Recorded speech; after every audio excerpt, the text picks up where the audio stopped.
কোনো প্রধানমন্ত্রী বলে থাকেন যে হাতে হাত মিলিয়ে কাজ অমুক তমুক, তো বাংলার বকেয়াগুলো গেল কোথায়? বাংলা থেকে ট্যাক্স তুলে নিয়ে যাচ্ছেন 4 বছরে 4,64,000 কোটি টাকার বেশি, আর বাংলা পায় 1,70,000 কোটি টাকার বেশি। বাংলায় 100 দিনের কাজ করিয়েছেন, এখানকার মানুষকে টাকা দেননি। 59 লক্ষ জব কার্ড হোল্ডারকে 37,000 কোটি টাকা দিয়েছেন মমতা বন্দ্যোপাধ্যায় পুরোপুরি রাজ্য থেকে। 12 লক্ষ আবাসের টাকা আপনারা দেননি, বাংলার বাড়ি থেকে মমতা বন্দ্যোপাধ্যায় দিচ্ছেন।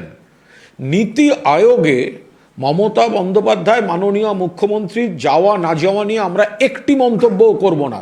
এটা সরকার বা মুখ্যমন্ত্রী যখন প্রয়োজন মনে করবেন আপনাদেরকে এ বিষয়ে বলতে পারেন।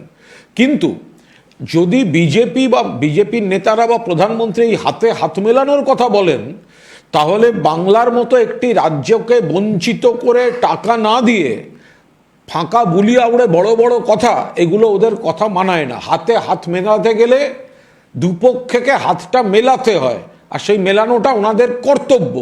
ওনারা বাংলার মানুষকে বঞ্চিত করেছেন, বাংলাকে অপমান করেছেন, বাংলার অধিকারের টাকা দেননি।